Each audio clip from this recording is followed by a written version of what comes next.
tired? Are we frustrated? Not Welcome bad. to the Not call, everybody. Welcome. Listen, really quick, I'm truly excited for you all today. Today is going to be absolutely amazing because some of you are on last week's call, and this is Money and Wealth Mindset part 2. So welcome. I did allow some people to bring guests. What's up, Liang? I see you on the call. I know you got a guest on the line. Rob, what's up, brother? First time here. Priscilla, hello. Listen, make sure you have your cameras on. Make sure you have a pen and pad for notes. All right, you all know my favorite quote: the one who takes the most notes may eventually make the most notes. And that's been very true for me. I heard a lot of things that's a Jim Rohn quote, actually. And Jim Rohn has a lot of powerful quotes. And so I want to make sure you all get some value. But anyways, before we get this call kicked off, drop in the chat where you're tuning in from. I want to see where you guys are from, or unmute your lines. Let me know where you're calling in from today. Netherlands. What's up, Liang? Where are we from? Alaska. I don't know why when I hear Alaska, I just get a big old grizzly bear in my head. All right, you guys know how we don't think in words, we think in pictures, right? My picture for Alaska is a grizzly bear. All right, London, what's up? Tucson, Rob, what's up, brother? Good to see you. Rob, you said I look like you, but you actually look like me, man. All right, so let's get that straight, Rob. I don't look like you. You look like me, all right? What's up? We got Santa Rosa, Cali in the house. Paul Riley, good to see you, brother. Man, it's been a minute, Paul. Yeah, I've been busy, but studying all I can. Awesome. We got, who else? Priscilla from the Netherlands. Hello. We got, where else? Oregon in the house. Where are you guys from today? I know we got some people from Bulgaria, South Africa. My cam sharp? Amazing. Thank you. All right. Bulgaria, Dominican Republic, the DR. All right. Amazing. Well, we're global. Amazing. Listen, I'm excited for today. If this is your first time on the EMC call, welcome to the call. Again, this is a private invitation only. I don't blast this. I don't promote it on social medias and all this stuff. So whoever brought you on here is because I allowed them to bring guests. What's up, Dinian from Australia? So we got people from everywhere. I love this. And today I'm going to be breaking down part 2 of what we talked about last week. If you all are in my communities, whether you're in my travel trade business, whether you're in the accountability groups or the EMC channel, then you all got the recording from last week. If you weren't able to make last week's call, you all got the recording. Or if I personally sent it to you, like Liang or whoever else, then you got the recording. So you know what today is going to be about. I want to finish off the Q&A that we started last week, kind of towards the end. And I also got some things I want to share because I was going through my notes and I was looking at what can I talk about today, because there's a lot to discuss when it comes to money. And listen, you all that were on last week's call, you all know when I start talking about money, the first thing you got to talk about is mindset, because people don't understand the amount of ink. There's a universal law called the law of the lid. All right, I got a bottle right here. I'm drinking some ancient mushroom elixir, whatever you want to call it. It's called Alive. I like it. Tastes pretty good. Makes me feel good too. But anyways, you see this bottle has a lid on it, right? Now, can I fill this bottle and close the lid above where the lid is? Or can the bottle only be filled at the lid? You know, the law of the lid means that you can't overfill a bottle higher than the cap. Same thing with you, same thing with your mindset. You won't accept more than your mind will. So your finances is the same way. Whatever income you earn, whatever money you have coming in, whatever the amount of income you produce from your business, that is where your mindset is. Listen, when I talk to a lot of entrepreneurs, all right, how many of you are entrepreneurs on the call? Or you want to be an entrepreneur? Just put me in the chat. Entrepreneurs. I remember my mentor told me this. This was huge when he showed us this. And the mentor I'm talking about is, of course, Bob Proctor. All right. When I was 19 or 20 years old, Bob shared with us something very powerful. He said, when you get into entrepreneurship, all right, Priscilla, take notes on this. When you get into entrepreneurship, especially if you come from a background of working a traditional job, which most of us do, and if your background is in the job, probably your parents is, your friends' parents, your whole environment around you, right? If you come from a background of working a job, then you get into entrepreneurship, you have to understand something very, very crucial. I was speaking with Liang about this the other day. The amount of income you earn as an entrepreneur, all right? Whatever you're getting paid as an entrepreneur is your worth. Now, that's going to hurt a lot of people. All right. So just take it in. Don't get too emotional with it. All right. This is not to beat you up, it's to build you up. And that's why a lot of people do not like entrepreneurship, because entrepreneurship pays you for your current value to the marketplace. So what I want you all to do is this. I don't want to know how much income that you make from your job, because I remember I was talking with someone and I asked them about a question. A lot of people come to me, they say, hey, Jason, can you mentor me? I want mentorship. I'm like, do you really want mentorship? Because how many of you know it's a lot different than what people think? And they say, yeah, I want mentorship. I said, okay, amazing. Where do you want to start? I want to start with my finances, like everybody. I said, okay, cool. What's your goal? 10,000 a month, like everybody. How many of you had the same goal, right? First goal, 10,000 a month. I don't know why. All right. I have no clue. I guess 10,000 a month is a magical number or something, but trust me, when you start earning it, you're going to realize how small it really is. But anyways, I said, all right, let's start with finances. I said, I got a question for you. If you all are working with people, building teams, growing organizations, here's the question you can ask your people. How much income do you currently earn right now? I don't want to see zeros. All right. I want to see hundreds and thousands and millions of dollars, right? But anyways, I asked them a question. I said, how much income do you currently earn? Alexandria, they said, well, I earn about 40,000 a year. I said, no, I said, not from your job. I said, because what you get from your job is what you trade money for. But that's not called earning. It's called trading time for, excuse me. I said, how much income do you earn? Meaning this.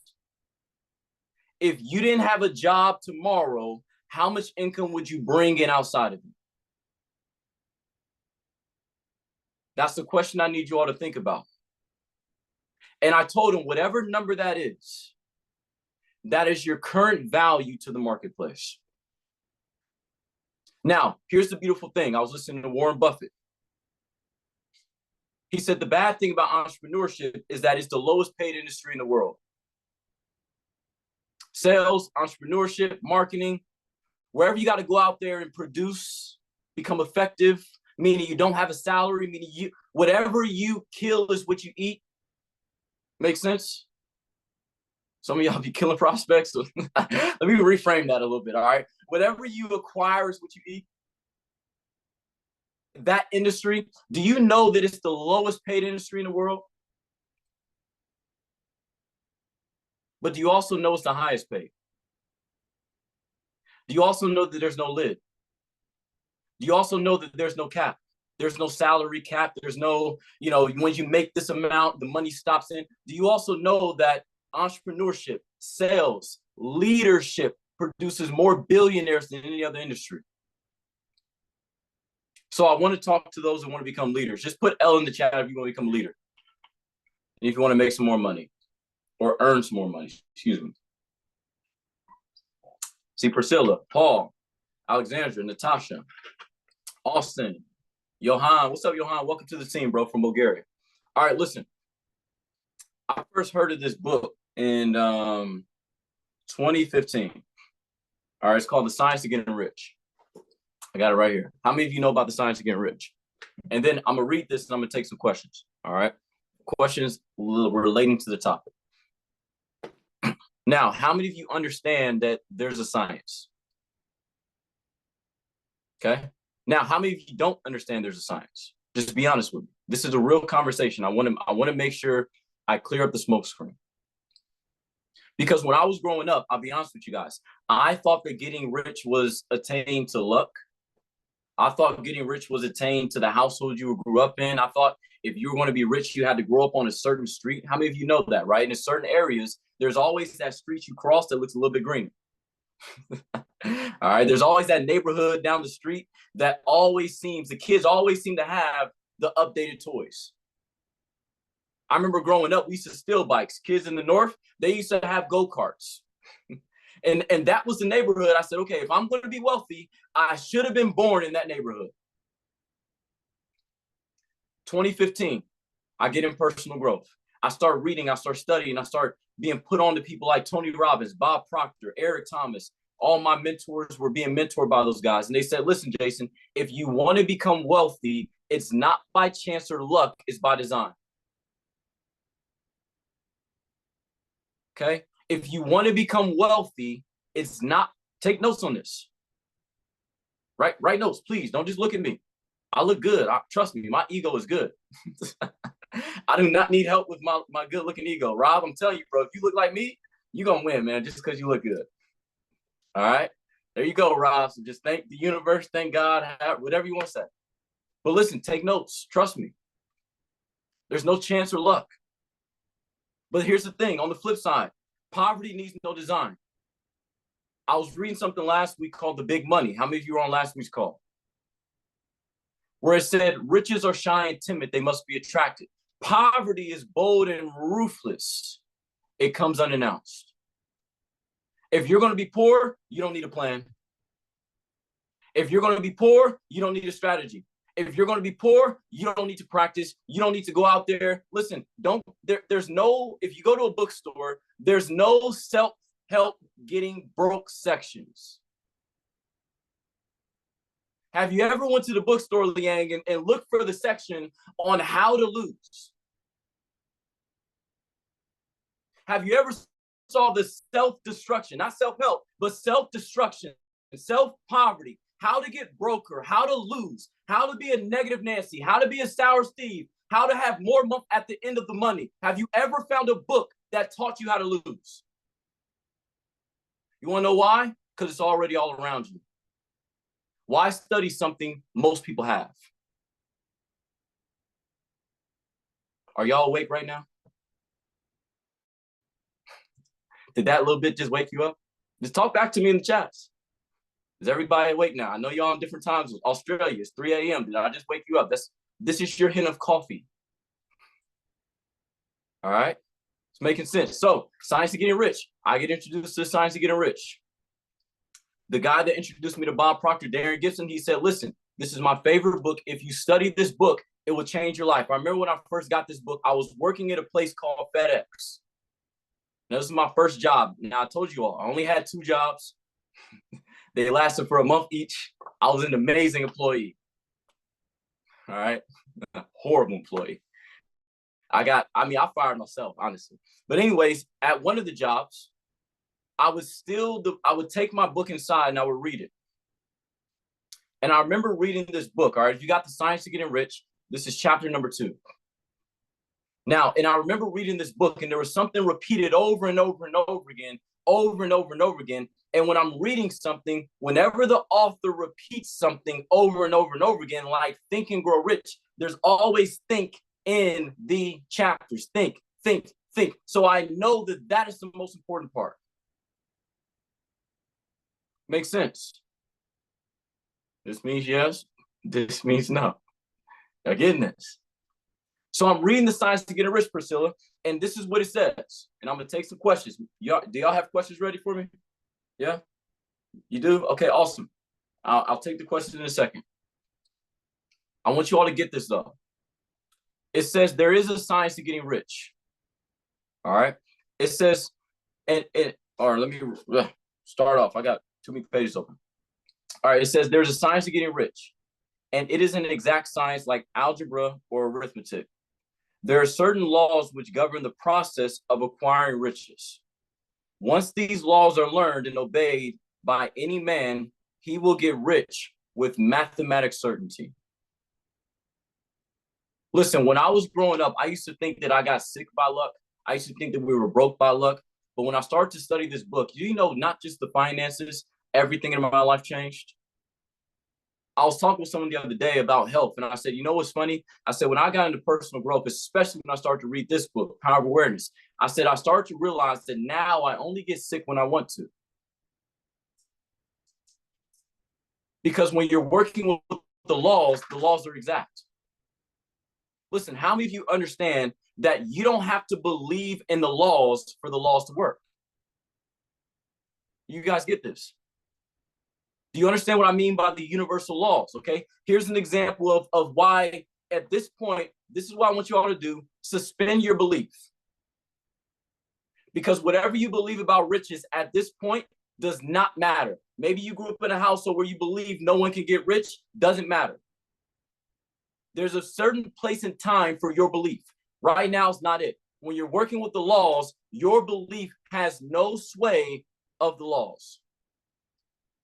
I'll give you an example, Paul. If you don't believe in gravity, go jump off a building. It doesn't matter about your belief, does it? I don't believe. All right, go ahead, jump off. You don't believe in gravity? That's cool. Gravity will show you why you need to. Make sense?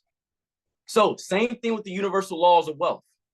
This is what it says. It says the ownership of money and property comes as a result of doing things in a certain way. Those who do things in a certain way, whether on purpose or accidentally, get rich, while those who do not do things in a certain way, no matter how hard they work or how able they are, remain poor. How many of you know people like that? You know people that they just somehow always make it happen and they don't even know that they don't even know. Then you know people that can't even figure out how to get out the rain. They got more degrees in a college and they can't find out how to get rich. I'm going to break it down. It says it is a natural law that like causes always produce like effects. And therefore, any man or woman who learns to do things in a certain way will infallibly get rich. It says this, that the above statement is true is shown in the following facts. Getting rich is not a matter of environment. Now, when I first read this, I said, what do you mean it's not a matter of environment? Because I thought that environment was everything. Okay? This really breaks it down. It says getting rich is not a matter of environment. For if it were, all the people in certain neighborhoods will become wealthy. The people in one city would all be rich, while those in other towns would all be poor.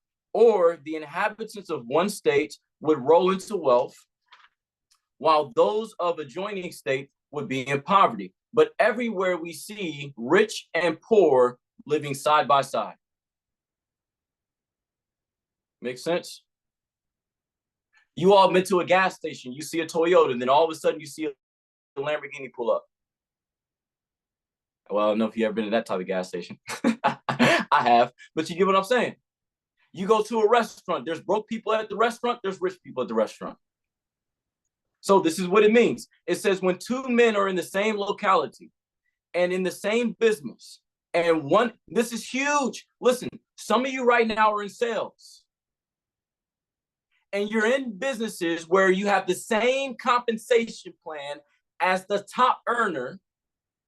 You have the same products as the person next to you. You have the same thing, same formula, same system, but here's the difference. It says when two men are in the same locality, Liang, pay attention, it's for you, and in the same business, and one gets rich while the other remains poor, it shows that getting rich is not primarily a matter of environment. So what this means is just because you get around wealthy people, it doesn't solidify your success. It helps with your success, but it doesn't make your success. When I talk to most people, they truly believe that just because they have a mentor, they're going to become wealthy. For some reason, they believe just if I just get the person's phone number, my whole entire world is going to change. It's not true. There's a science. Listen up. It says this, some environments may be more favorable than others, which is true. Meaning based upon your environment, there's a better chance. It says, but when two men in the same business are in the same neighborhood and one gets rich while the other fails, it indicates that getting rich is a result of doing things in a certain way. Now, which phrase did you all catch repeated over and over again? Just type it in the chat. What phrase? What'd you all get? Getting rich. Okay, cool. That's one of them. Doing things in a certain way. Christina got it. So listen, I want you all to write this down. I'm gonna start the Q&A in a second. I want you all to write down, figure out the certain way. That's your homework. Because all of you are in different businesses. All of you are in different things. But listen, I shifted from a nutrition business to a technology business and my income grew. What was the difference? Was it the product? Because most people think the product's going to make them rich. Not true. It's the person. Are you all getting this? Awesome. Q&A time. All right. I want to be on the same topic because I know last week y'all had some questions I didn't get to. So, but I want you all to study that. I want you all to think on that. What is the certain way that works for you? Let's get some questions going. All right. Anyone can unmute their line, start, ask your question. And if I'm talking while you all have questions, drop in the chat. I'll have maybe Natasha or somebody read it off for me. All right, let's get it going. Q&A time. Priscilla. How are you? You're Jason. Go ahead, Rob. Rob, and then I think Priscilla had one after you. So go ahead, Rob. So how do you figure out the certain way? How do you figure out the certain way? Very good, Rob. Let me ask you this, bro. Or no, let me not ask you anything. This is what I learned, okay? The figuring out comes from two things. All right? The figuring out comes from two things.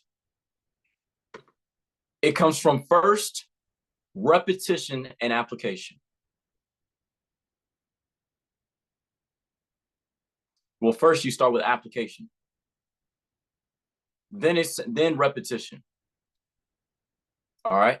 Application and repetition. So this is why I always tell people, if you guys ever been in business and you're talking to someone, maybe a prospect or client, and they say, let me think about it. Or they say, I need more information. That's really not valid if you're going to change your results. Results are not changed by information. Results are changed by applying the information over a repeated period of time. And then here comes the third thing, evaluated experience. Me and Natasha had a conversation yesterday. Was it yesterday, Natasha? Me and Natasha had a conversation. She's into sales. And she asked me for questions about selling. And she said, hey, I want to get good at closing deals. And I went on a whole spiel that I wasn't trying to get into. Went on for a very long time. And I said, Natasha, I said, you want to know how I became good at selling? All right. How I got good at closing the deal. How I got good at making income whenever I wanted to. I said, it was very simple. I said, one of the things I did after, first off, the biggest thing I did was this. I didn't think about what to do. I picked up the phone. Let me ask you all a question. Who gets further in the race? The ones that thinks about moving or the ones that starts moving? The one that starts moving, right? So the first thing you got to do is get started. You got to move forward. You got to do something. The second thing I did was after I did something, I told Natasha, I said, after I did something, the one thing I did after every single phone call, after every single meeting, after every single client I spoke to, I sat down and asked myself, what could I have done differently? Whether they said yes, whether they said no, I asked myself what I could have done differently. That's called evaluated experience. It's not just good enough to have experiences. It's better to have evaluated experiences. Remember what I talked about? You got the three people, the unconscious incompetent. Meaning the person that doesn't even know that they don't even know that they're not getting results. Then you have the unconscious competent. The person that doesn't know how they're achieving those results. Then you have the conscious competent. The person that figured out how they're achieving the results so they can duplicate the results whenever they want. That's where evaluated experience comes into play. When you're in business, do you evaluate how you got somewhere? Do you take the time to sit down and not just, woo-hoo, yeah, I got a yes. Do you sit down and figure out, why did they say yes? Do you take the time to ask, why did they say no? And the last thing I told Natasha, I said, Natasha, if you want to get really good at doing things, If you want to get really good at sales in particular, I said the best way I got good at sales and to figure out how to do things in a certain way, because there's a lot that goes into that. Every person that told me no, I called them and asked them, why did they say no? Have you ever done that? If someone told you no, have you ever called the person and said, hey, why did you tell me no? What was the reason for your no? Because I told Natasha, I said that the person that told you no is going to be more honest with you on why they told you no than the person that told you yes. Do you know when I started to ask that question? That's where I started to learn. And it goes into a lot of things, all right? Not about doing things, it's about doing things in a certain way. Here's an example, Rob. Both of us can make a phone call to the same prospect. But you can have on your mind, I want to get this check. I can have on my mind, I want to serve the person. It's not about doing things, it's about doing things in a certain way. The difference is the energy. The difference is the frequency. Does it make sense? It's the smallest things. When it talks about doing things in a certain way, it always refers to the smallest detail. Are you all getting this? So whatever your process is, because all of you have different businesses, you got to figure out what are the small details. What are the small details that can make the biggest difference? Do I value the small numbers? Am I paying attention to the small numbers? Listen, I remember our mentor Bob, he would always go to Bellagio. And the man was like the godfather at Bellagio. There's like a little seat. If you guys go to Bellagio, right next, and this is in Vegas, all right? Right next to the Rolex store in the Bellagio, there's a secret door. And that secret door opens up to the VIP room for the Bellagio. And Bob knew the owners because I think he would pay, this is being recorded, so I'm not going to tell you all his numbers, but he would pay the casino hotel a certain amount per year so he could get his personal suite. Now, I've been in this personal suite before, and it's a beautiful suite. And I remember he was talking to the owner of the casino. And if you all have been to casinos, right, you know that there's so many different games you can play. There's slots, there's cards, there's, you know, all the different roulette tables, all those things, especially in Vegas. It's on a different level, all right? So please don't go there with money that you are not afraid to lose because you will get drawn in. Anyways, I remember Bob asked the owner of Bellagio, he said, hey, man, I got a quick question. Which one of the machines or tables or games produces the most money for the casino? Have you guys ever thought about that? I do, because I want to have a casino. But anyways, he said, which one of the games? Is it blackjack? Or he said, which one of the prices? Because you all know when you walk in the casino, you can only play for certain hands of $15 or $25, or this table is $100. Then they have the high rollers where it starts at $1,000. He said, is it the high rollers? The guy said, no. Is it the $25 tables? The guy said, no. Is it the $100 tables per hand? Meaning every time you play the game, you got to have 100 per hand. You would think it was the $100 tables, the $50 tables, the $25 tables. The lowest it goes down is $15 on the tables, or the high rollers where people are throwing 30,000, 50,000. I'm in the Bellagio. People are throwing 50,000 on the table. And I'm seeing this. I'm like, whoa. Never saw that before. Per hand, meaning per game. And he said no to all those answers. He said, so what the hell brings in the most money for the casino? He said, the penny slots. And if you guys aren't from America, a penny is the lowest denomination of coin you can have. He said, the penny slots bring the most money. The penny slots, yeah, the penny slots. You want to know why? Because when most people are playing the penny slots, they don't even check to see how many pennies they're putting in because they don't value a penny. So they're just putting in the pennies. They're not even counting how many pennies they put into the machine because it's just a penny. Because they don't value the small numbers. So that person is playing the penny slots. They could be sitting there for 3 hours and not even notice they put in $200 because it's just a penny. Now, I want you all to relate to your process. How many of you don't value pennies in your business? Matter of fact, quick question. Do you know what the pennies are in your business? Do you know what the small things are? Do you know the smallest thing could be smiling? Do you know the smallest thing could be eye contact?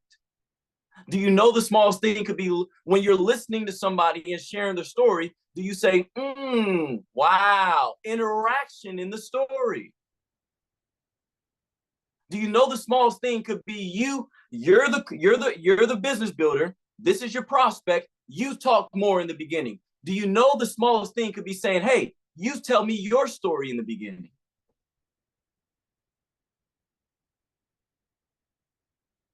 Do you know the pennies in your business? Do you know the pennies in life? Smallest things. And that's up for you to find out. Make sense, Rob? Smallest things, bro. I'm telling you, it can be the most minute things. I was thinking about doing this call. All right, look what I got on. I'm gonna show y'all my muscles now. I've been working out. All right, listen. No, seriously. I was sitting here on my Zoom thinking, should I do the call without my jacket on? Then I said, nah. And I'm sitting here, you know how you can pull up Zoom without having people look at you, right? I'm looking at the backgrounds, picking which one. I'm like, no, I don't want to do that. I said, I want to put my jacket on. You know why? Because if I look like this, I don't really care about people's opinions. I truly don't. Trust me, guys. I don't care about your opinion. I remember my mentor said, opinions are like buttholes. Everybody got them, and 9 times out of 10, they stink. And however much you pay for them, that's the value of them. Opinions are free. So I don't care about opinions, but I got on the call and I said, if I'm going to have professionals on the call, I can't jump in with a beater on. So I said, let me put on my jacket. And a small difference in me wearing this versus a jacket looks much more professional, doesn't it? You wouldn't even notice that this was a beater. You had no clue. But Rob, I said, do I wear this or do I wear this? Small difference, big change.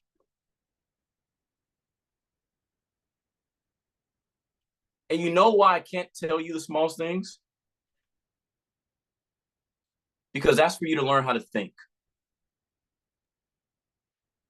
You figure out the small things by learning how to think. Does it make sense? Makes sense. It's called think and what? Think and grow rich. All right. Hopefully listen, if this makes sense for y'all, just put make sense in the chat. Next question.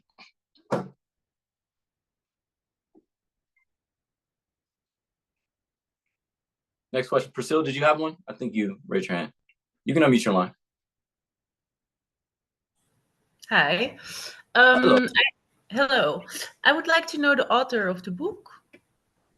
Jason Solomon. I'm just playing. Jason? I'm just playing. That's my name. All right. All right. I think Ray asked me, who made this song? She put that in the chat. I was like, me. I made it yesterday.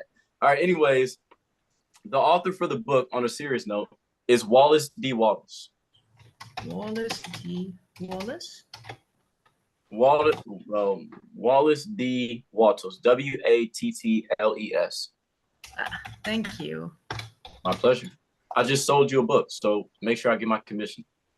All right. Cool. Did you have another question, Priscilla, or was that it? Well, taking the opportunity, you said something about the products won't make you rich. It's the person. I am a product designer / artist working on my own product line. So I thought I said that to the wrong person. Sorry. I thought that was a very interesting comment, actually. Could you elaborate? Yeah, very good. Nice. And Priscilla, let's connect. I think, did Leanne bring you on here? Christiana, Christiana did? A few days ago, yes. Okay. Oh, yeah. I remember you. Yeah, good to see. Good to put a face with a voice. Exactly. I totally agree. Amazing. Glad you're here. Yeah, I'll elaborate on that. All right. So here's what I mean by products don't. Okay, I'm going to specify. All right, and Priscilla, if you can mute your line, that'd be amazing because I think there's clicking. All right, I'm going to specify. All right, for you, Priscilla.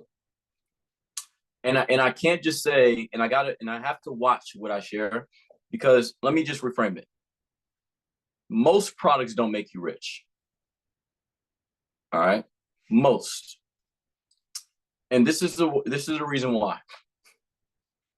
Because let's say there's two people that are selling Volkswagens. They're working at the same dealership. Now, if you guys ever worked at a car dealership, you got the same paperwork you have to fill out. And you're working with the same inventory because you're at the same dealership. But one person makes $25,000 a year, and the other person makes $100,000 a year. Make sense? Is it the product or is it the person? Now, here's another example. McDonald's versus Ruth Chris. If you don't know what Ruth Chris is, we try to find a restaurant y'all know. I don't know. McDonald's versus a bona fide steakhouse. All right. McDonald's, $1. Steak sandwich, $17. All right. Is it the product that's better? Or is it the system?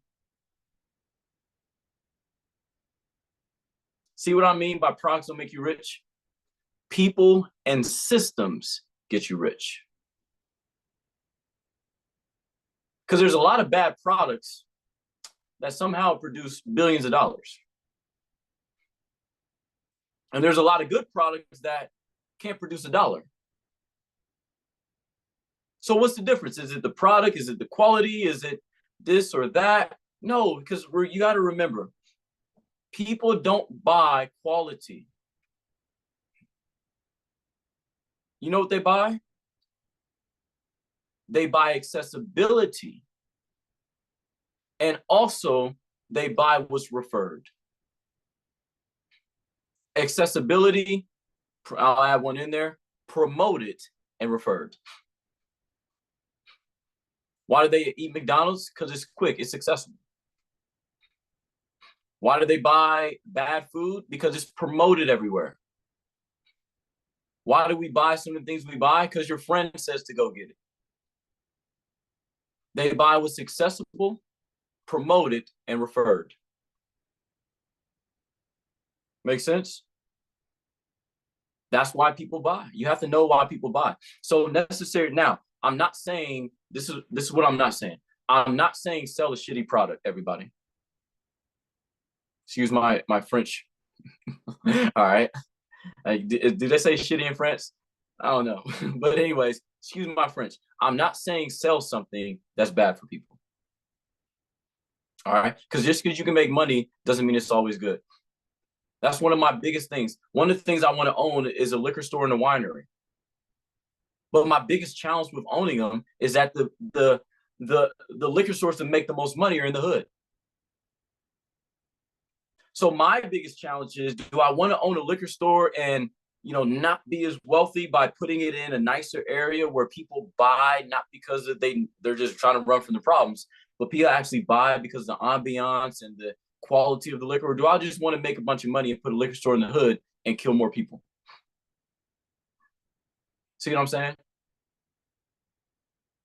So you have to understand, there's a lot of aspects. So that's what I mean, Priscilla. Make a quality product, but you also got to know why people buy.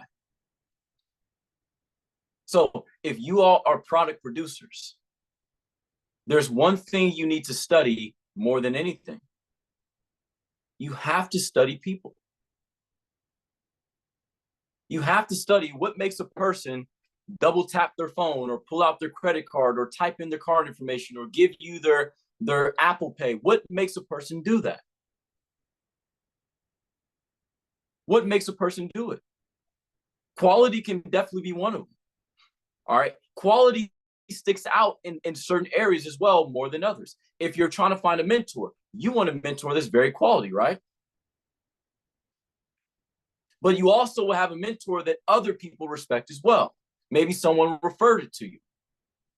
Maybe you want a mentor that you can actually call, maybe someone that's accessible.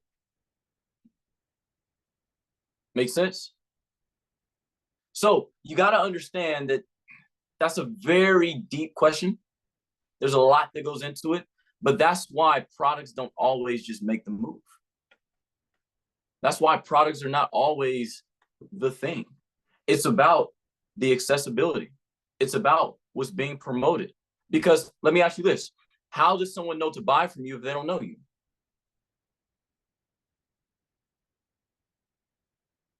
How does someone know? Okay, I'll give you an example. There's a guy that my aunt's working on, and I ain't gonna share this. We got some billion-dollar projects we're working on, by the way. Big stuff. My aunt's got a deal. It's gonna be crazy. My aunt's working on doing a deal with Walmart. My daughter is like the face of a clothing line for kids and for a children's book. I'll make sure my daughter's set. She's 3 years old. My aunt's working on getting a children's book in Walmart. I think she's very close. There's a gentleman that she introduced me to in 2017 named Master P, Percy Miller. If y'all know who Master P is, look him up. All right. He bought a record label. He was the first musician to get an 85-15 record deal. Now, 85-15 means that he was the first person to own 85% of his masters in his music. The only person close to him was Michael Jackson, who owned 22%. First one to get 85-15 record deal. He has Snoop Dogg on his label, all type of things. I mean, you know, Master P is probably a billionaire right now. Anyways, P has something on his Instagram because he created like a breakfast line. Because he has one thing that says product outweighs talent, which is very true. Product will outweigh talent, but it's about how you get the product out there. And Walmart and the grocery stores were doing something wrong. You know what they were doing to his product? He was wondering, man, why isn't my product selling? Well, Walmart was keeping his products in the back. They weren't putting his products on the shelf. They were keeping his products in the back. So when I went to go look for the cereal, I went to go buy some pea cereal. And I'm like, where's the cereal at, man? He's promoting it at Walmart. I don't see it. I'm going to Target. I'm going to Walmart. I can't find the cereal. Then he posts something on his Instagram saying that Walmart and all the big companies were intentionally not promoting our product by putting it on the shelves so people can buy it. So because it wasn't on the shelf, no one can buy it. Making sense? So even if you have a good product, if it's not on the shelves, if it's not in front of people, how can they buy it?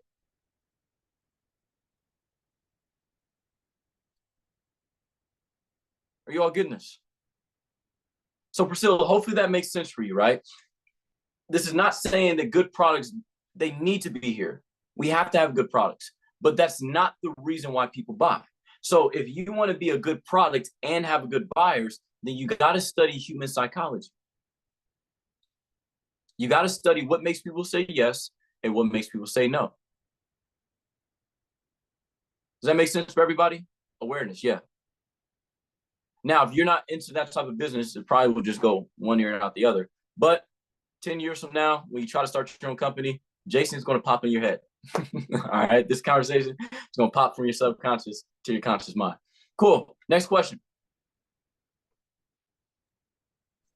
Jason, if you don't mind. Yeah, Natasha, after Mikhail, please ask that, okay? Go ahead, Mikhail. Okay. I'm gonna push into the deep end again.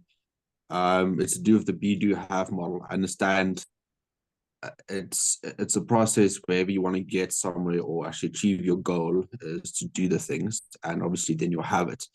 But the missing link is to be that person or become that person. What have you found to be successful?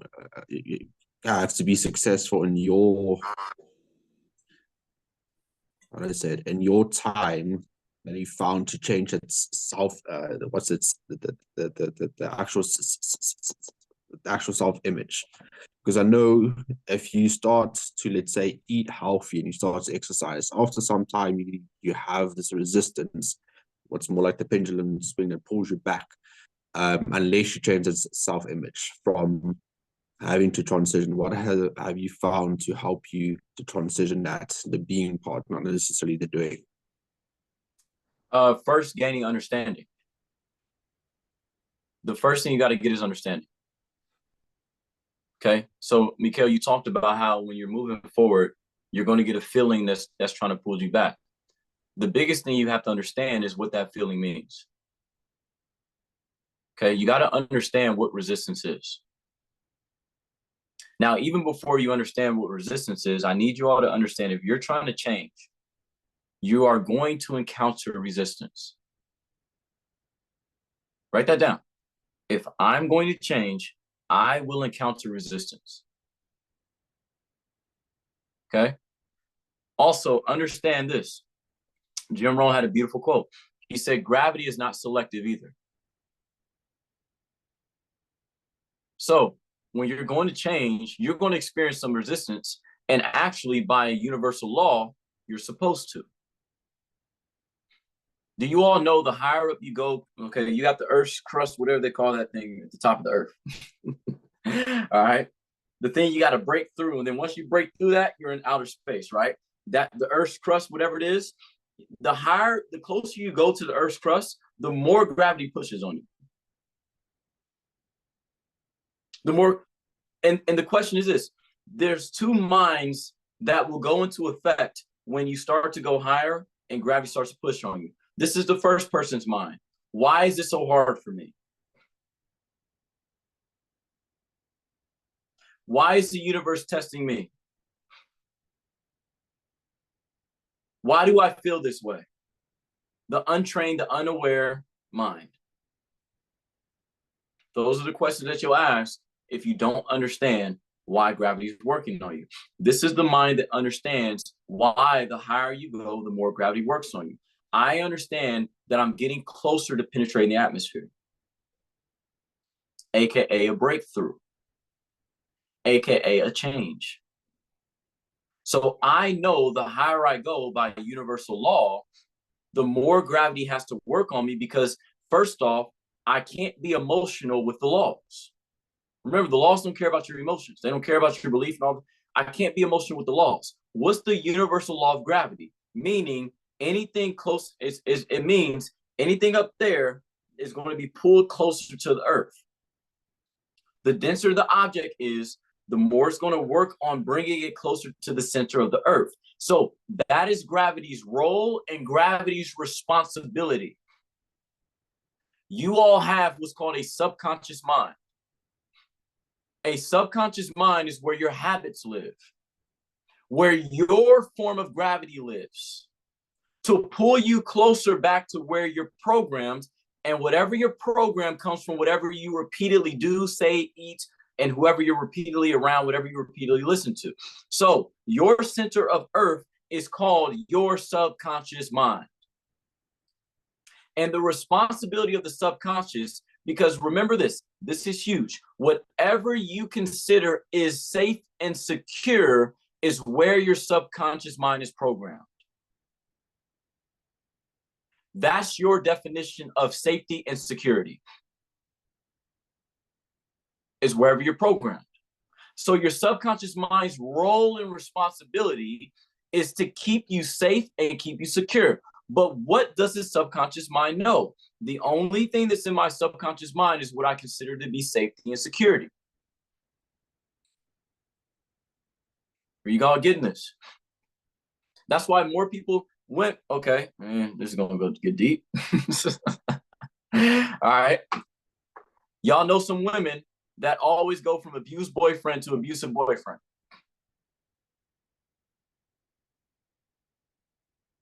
Right? Y'all ever hear about them stories? How her first husband was abusive, the next husband was abusive, the third husband beat her up, the fourth husband beat her up. It's like the fifth. Y'all know what I'm talking about? Because her subconscious programming was this: I need to be abused to feel secure. Okay, I'll give you all this. Me coming from having a dad, my dad yelled a lot. All right. So me having a basketball coach, I couldn't have a soft coach just saying, you're doing a good job. I needed a coach that yelled at me that said, pick it up. Why? Because my dad did. Please don't tell me I'm doing a good job. That's when I start to go like this. Tell me I need to pick it up.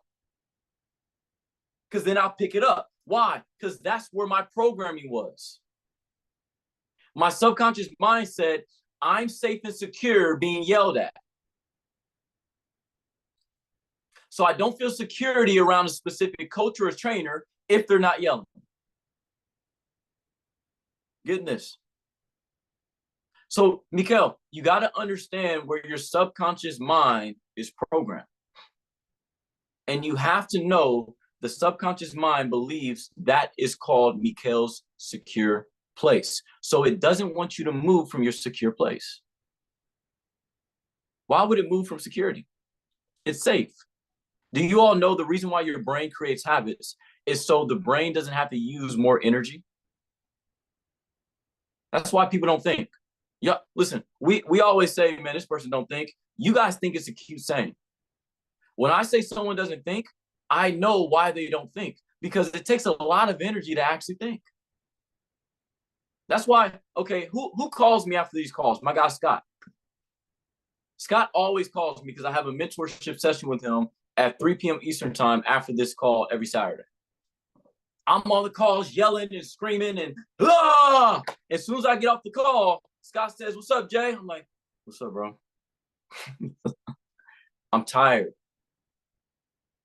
You guys don't understand how draining these calls are. You guys don't want to know why I charge so much income? Because of how much energy it takes for me to do these calls.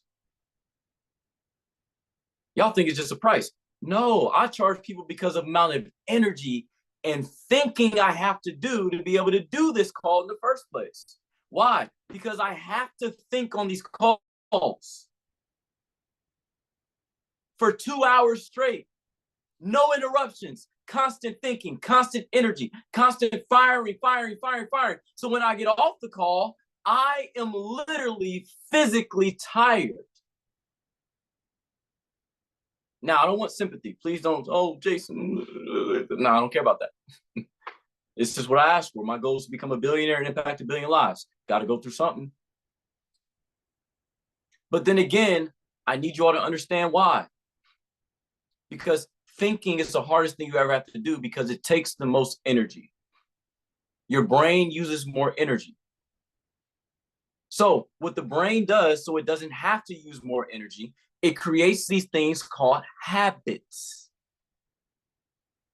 Habits are created for 2 reasons: to preserve energy. Number 1, to preserve energy. You're getting this? The first reason why is to preserve energy and to provide security. You got to go back in time. When you were a caveman, Rob, all right, you couldn't just go to the grocery store and get water. Some days you go 2-3 days without drinking. So the last thing the brain wants to do is use more energy because you don't have any reserves left. So the brain has to find a way to save energy. Back in caveman times. So you really gotta go back. You want to know why you do what you do today? Go back. Study history. I love history. I love studying about the Egyptians, the Kemites, the Romans, I love that because I'm figuring out why I do what I do today. So the brain had to learn how to preserve energy. So it created habits, it created patterns. This is making sense. The brain said, listen, you go too far away from this water, we will starve. So most civilizations, if you study this, most civilizations were built around rivers and lakes. Why? Because the brain said, Listen, I'm only gonna go this far. We're gonna come back and get some water. Come back and get some water. Come back and get some water. Because the brain needed energy. Are you all getting this? And for security. Okay. Let's say your friend got ate up by a saber-toothed tiger. All right. You saw it happen, right? Friend got bit up by a tiger or a grizzly bear from ancient BC times. So you knew walking down this path, there's a potential saber-tooth tiger. So the brain said, don't go this way.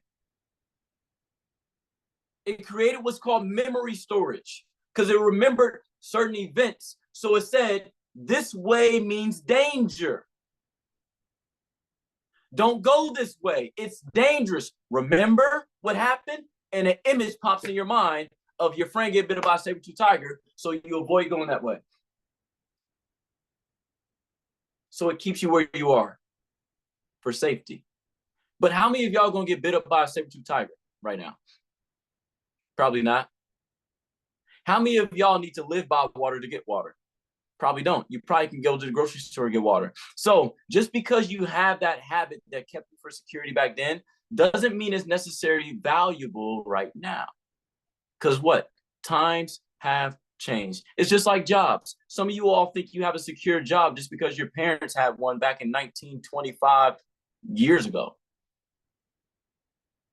And same old paradigm, it made sense back then. Yeah, it was valid back then. Buy a house. Made sense. Baby boomers bought houses, shot up, double their investment. Now, just because your mom says, but go buy a house, honey, that's a dumb thing you can do right now. Go to school, get good grades, get a good job. Yeah, if you were a slave and you didn't want to work in cornfields anymore, but you wanted to work in somewhere that had air conditioning, get you a good job. Made sense back then. Now, not valid. You all see how we're programmed. This is real. Yeah, you have 24 hours in a day if you want to be broke. Keep your 24 hours. I got 6 days in one. Want to know why? Or 3 days in one. Every 8 hours for me is a new day.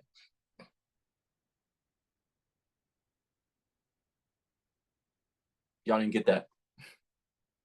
That's why there's some people that can get more done in a day than some people do in a lifetime, because they condense time frames. You work off 24 hours. I work like I only have 8.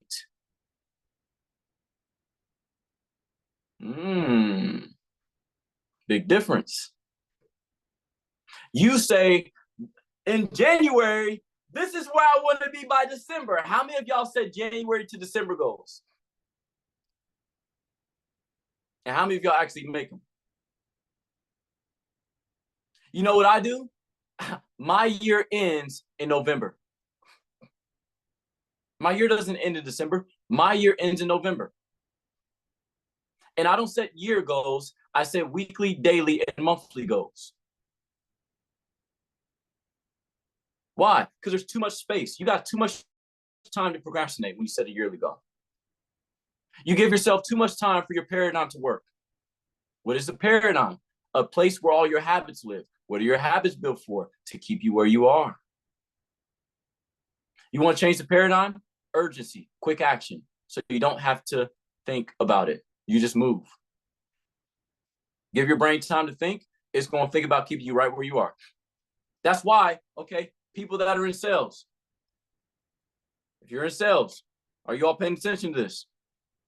If you're in sales, stop asking prospects, what do you think about it? I remember Bob Proctor said, son, he made us laugh at a lot of dumb stuff we would do. He said, son, and he's Canadian, so he cursed a lot. Why the hell would you ask somebody what they think about something when they don't know how to think? I'm like, you're right. He says, why would you ask somebody, what did you think about it? And they're not trained how to think. Their training is going off for their programming. I don't ask, hey, what do you think about it? You know what I do? I know how you're programmed. So I know how to get the answers I want from you. Guess what question I ask? what did you like most about it? Guess what you're going to tell me? What you like most. Yvonne, notice how I did that with your 2 people yesterday. They didn't sign up because of luck. No, I knew what I was doing. Knew exactly what I was doing. This makes sense. You all got to study how your subconscious mind works. Mikhail, that's why. Your subconscious mind doesn't want you to leave its home. Y'all know your mom wants you to grow, but she never wants you to leave. And moms, you know what I'm talking about. You want that baby out the house, but as soon as it goes out the house, come on, yeah, my baby. As soon as the kid 18 years old, listen, from 1 to 17, you can't stand that kid. As soon as that kid turn 18 and walk out the house, my baby's gone. Ah! My mom did the same thing. I'm like, Mama, why are you crying? Because your brother's gone. I'm like, Mama, you didn't love him. You didn't like him for 18 years. But the day he leaves the house is the day you cry. You all get it? There's a difference between liking and loving your kids. You always love your kids. Sometimes you don't like them, right? But you all get what I'm saying. Mikhail, study how your subconscious mind works. Study how the programming is. Know that it's supposed to keep you where you are. It's built to bring you back to earth. So now when I encounter challenges and I feel a certain way, I understand why I feel that way. Most people, you all associate feelings with the wrong things. When you feel scared, most people run. That's actually an indicator for you to keep going. Have you all noticed this? Listen, when I speak on stage, I used to say this a lot. I don't know who the heck shifted this for me. And I'm like, man, I'm nervous. When I get on stage, I get nervous. When I speak in front of people, I get nervous. I would say that all the time, Priscilla. I'm always nervous. I'm so nervous. I'm so nervous. And someone said, do you know that the feeling of being nervous is the same exact chemical reaction created in your stomach when you're excited? I said, what? They said, yeah. Do you know that the same chemicals reaction, because you know your stomach's your biggest emotion center, and that's why I'm so big on you guys' health. Like, eat good, trust me. But he said, you know, the same nerves you get in your stomach when you're nervous is the same exact nerves you feel when you're excited. Do you know that changed the game for me? So anytime I felt that feeling, I associate it with being excited now. So I'm no longer nervous. And when I said nervous, it created a bad image in my mind. When I said excited, it put a different image in my mind. We love doing things we're excited about. We don't like doing things we're nervous about. Same feeling, different image, different thing you called it. That's why 2 people can hear the same thing that I'm saying right now on this call, but hear something completely different.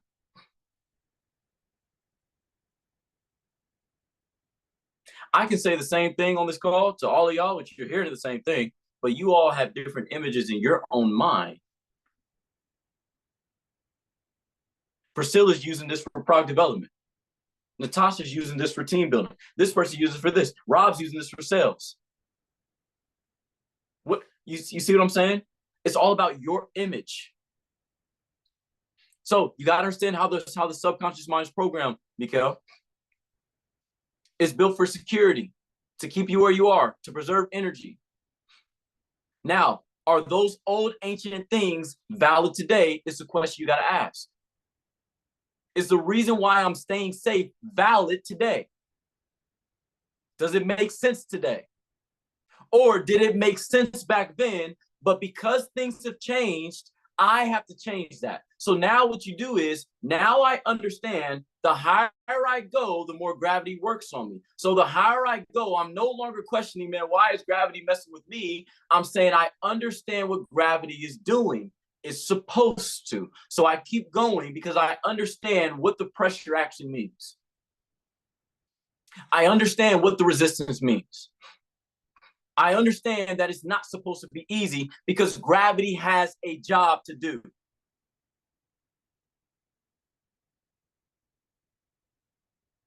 Do you know your subconscious has a job to do? Don't get pissed off because it's working the way it needs to. No. Now you know how to work with it, Chris. Are you guys getting this? It's like a snake. All right. Do you all know the snakes? The only reason why they haven't bit you yet is because they're sizing you up to bite you later. The snake don't be a snake. That's why I want snakes. Seriously, there was a guy that, and this is kind of like a side story. There was a guy that had an anaconda. Y'all know the big snakes, right? The snakes that eat horses and all type of alligators and stuff. Had an anaconda. And he was feeding the snake while it was a baby. And all of a sudden, the snake stopped eating. And the guy was like, man, I can't. He's giving it, the dead mice and rats and all this stuff, and the snake ain't going to eat it. Just looking at it. Keep throwing him. For months, the snake wouldn't eat. And all of a sudden, the guy got nervous. He's like, man, I don't know what's happening. My snake dead? So he goes to a snake expert, and he says, hey, man, my snake's about this big right now, and it stopped eating the food that I gave it. Is my snake like, sick? He said, no. He said, well, what's wrong with my snake? He said, nothing's wrong with your snake. He said, the snake's doing what it's supposed to do. Is the snake ever going to eat again? He said, yeah. God said, when's the snake going to eat? He says, when it figured out how to eat you. Because when snakes don't eat what you're used to feeding them, that means they're sizing something bigger up. So what's the point of that story? The snake's going to be a snake. The subconscious is going to be the subconscious. It's going to work how it works. You can't change how it works. You can't. It's going to work the way it's supposed to work. You got to learn how to work with it. So instead of you keep feeding that little snake them tiny ass rats, get it something bigger so it doesn't look at you next. Instead of you feeding your mind these little tiny ass goals, get it something bigger. Or it ain't going to eat. It's going to get sick and tired of feeding the tiny little goals. It don't want them little tiny goals anymore. It wants something bigger. That's why some of you feel dull with your life. You feel in the morning because you're still going after the tiny little rats. No, get something bigger that excites you. That's why I can't eat right now, because I'm looking at something bigger. I'm always looking at something bigger. That's why I skip my meals and all this stuff, and I'm fired up. Anyway, side note. Does that make sense, Mikhail? Mikhail, you're going to, listen, do not try to understand everything I just shared right now.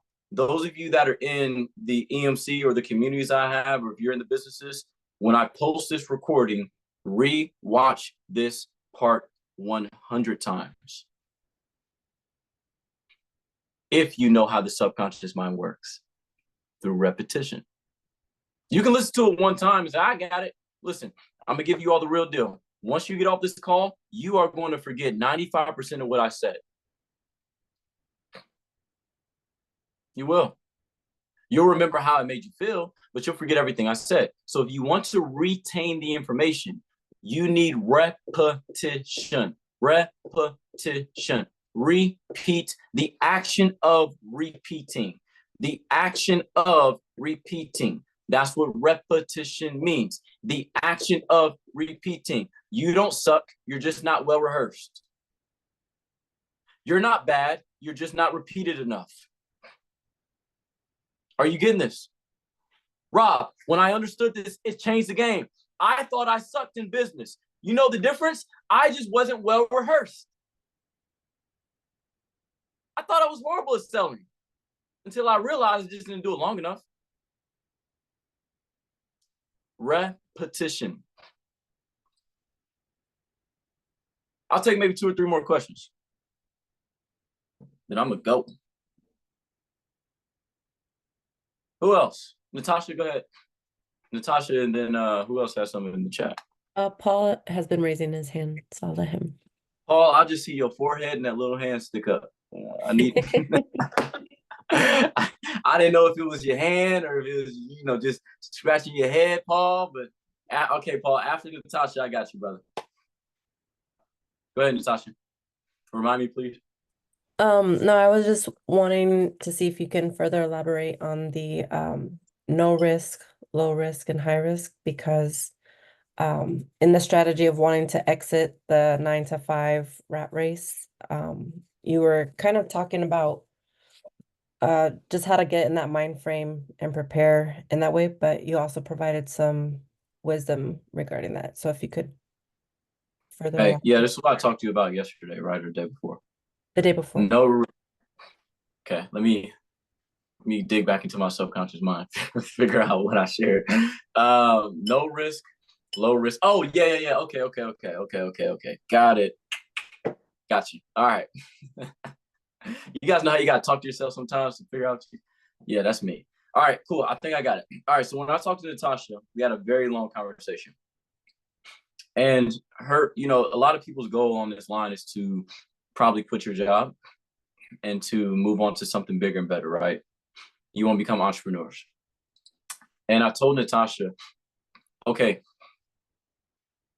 with what I'm about to share with y'all, all right, anytime somebody does this, you got to pay attention. All right, what I'm about to share with y'all, most of you won't listen to this advice.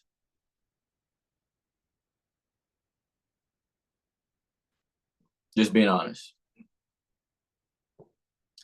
Now, for the very few of you that actually take my advice, you will be wealthy beyond your years. Y'all ready? Just listen. Stop thinking about, well, I wonder who's it's going to be. Make sure it ain't you. All right. Well, I wonder who ain't going to listen. Just make sure it ain't you. I remember when I heard that the first time Bob Proctor said, most of you in this room won't be wealthy. Whole crowd, the whole crowd just went crazy. We were in Toronto. He said, most of you in this room won't become wealthy. He said, just make sure it's not you. You know what? I took that shit to heart. That day, I was 19, 18 years old. I said, all right, it ain't going to be me. And that's when I took everything serious. So when I'm about to share, make sure it ain't you. Be the one. All right. So told Natasha, I said, Natasha, first off, most people don't listen to me. But if you listen, watch how your life changes. All right. I want you all to write down what you accumulate from your job every single month. If your goal is to quit your job and to become an entrepreneur and have freedom, and live what you want to live. All right. Right. And if you ain't writing, is the number that small, right? I'm just playing. Some of y'all finished quick. Woo! You just broke. All right. If the number's that small, then you ain't got to write down. All right. You'll never forget that. All right. Anyways, don't matter how big or small it is, you can always grow. Now, this is what I told Natasha. I said, Natasha, most people quit their jobs too soon.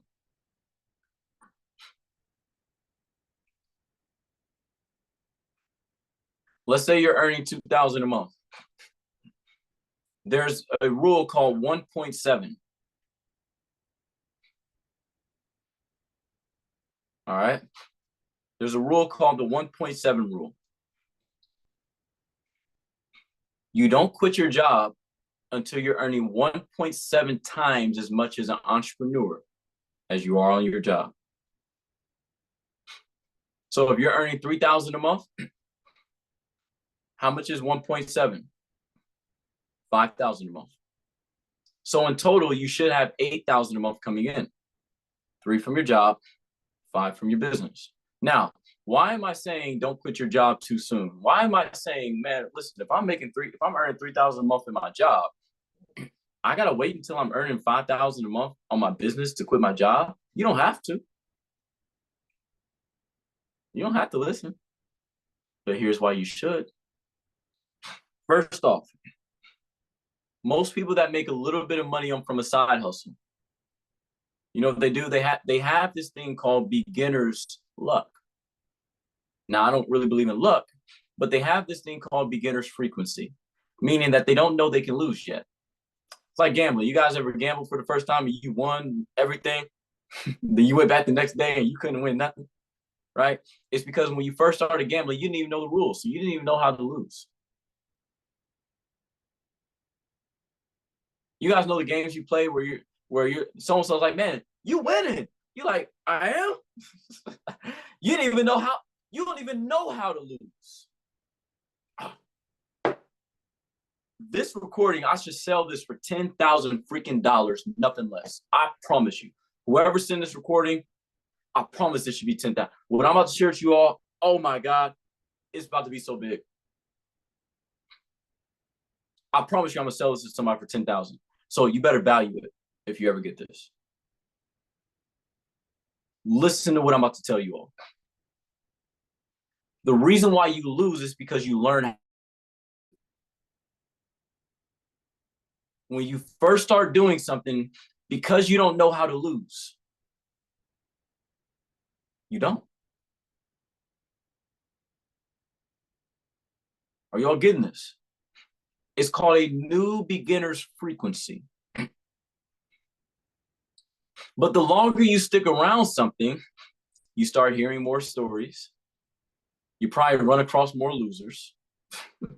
You probably get in different rooms where it took so-and-so this amount of time, took so-and-so this amount of time. So now you're programming yourself a little bit differently. Beginner's frequency. So this is what happens. Let's say you're earning $3,000 a month at your job, and your first month of entrepreneurship, you make $1,000 in a month. You know what mentally you do? You say mentally, if I'm on this pace, next month I'm gonna do 2,000. Next month I'm gonna do 3,000. Month after that, I'm gonna be at 4,000. And the fifth month, I'm gonna be at $5,000 the way I'm going. But what you don't understand, entrepreneurship is never the same every month. What you don't understand is the beginner's frequency. What you don't understand when you first got in network marketing and those 5 people told you yes, that's called your warm market. They're supposed to say yes.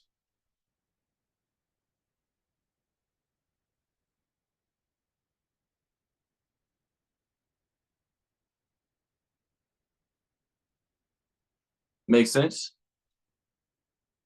So what happens is most people, they have a good month in business, they quit their job.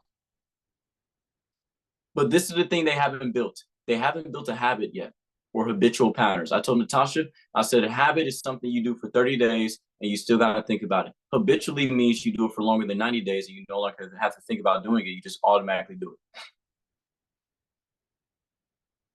They're not habitually earning money yet. So they have a good month, they quit their job, next month is horrible. This is why online businesses have a bad name. Because people that don't understand the 1.7 rule, they jump into business, see success, quit their job.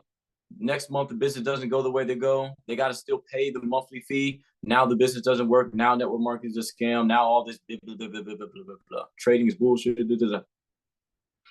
You make one good trade, next month you lose your whole account. Now trading don't work. Trust me. I've been there. I've traded some days. I'm like, yes. Next trade, man, I hate trading, man. This is some, every curse word you can think of. Seriously, if I'm cursing the charts out right now. I'll never trade again. And the next day I'll start trading. That's how it is. But here's the 1.7 rule. Y'all ready? 1.7. The reason why I told Natasha, do not get rid of your job until you're earning 1.7 a month, as much as you're earning on your job as your business. So if someone's making 3,000 a month, they need to be earning 5,000 a month from the business. Here's why. Let's say you're making 3,000 a month on your job, and you're making now 3,000 a month on your business, and you quit your job. Do you all understand that jobs sometimes cover things that entrepreneurship doesn't cover? Some jobs have benefits. They really do. You know the only benefit to being an entrepreneur? The benefit of you being an entrepreneur. You don't get benefits. I told Natasha, I said, listen, and when you have a job, they take taxes out of your check every month. So the money that you get is the actual money you keep. By the end of the year, they give you a tax return, which is kind of like a bonus because you never saw that money anyways. As an entrepreneur in America, they want 42% of your income, and they don't take taxes out every time you get a check. So if you're irresponsible with money, you make $100,000 a year and you spend $70,000 that year, your taxes is $42,000, especially if you don't know how to write them off. So now you're in the hole 12 grand. Because you pay taxes. You don't get tax returns. Now, if you understand the tax system was made for entrepreneurs, stop voting for Joe Biden. I'm just playing. All right, I'm just playing. I ain't gonna go there because I already know. Oh my gosh, I already know. I told you I was watching Dave Chappelle one day. Dave Chappelle's so funny. All right, he said I was going to vote one day, and this was back in 2016 or something. He said I was going to vote, man. And, you know, Dave Chappelle's a multi-millionaire. He's made hundreds of millions of dollars. He said, man, all of a sudden I see some broke, you know, not to be racist. He said I see broke white people roll up in the truck saying, "Vote for Trump, vote for Trump." He said, little do they know Trump's running for me because I'm rich. He said they're actually helping me out.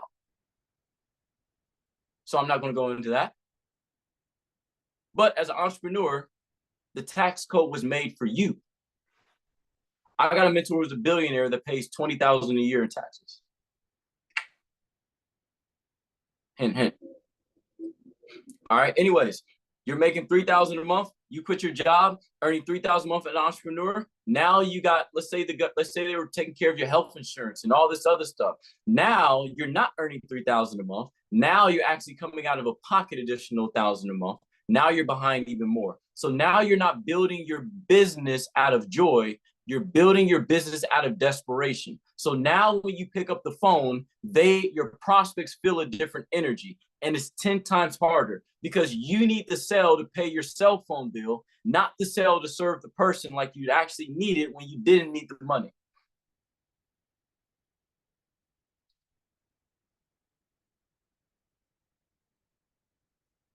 Somebody just tell me if I'm lying. Call me out. You're lying, you know. Tell me if I'm wrong. How do you know this, Jason? I've been there. I've been there.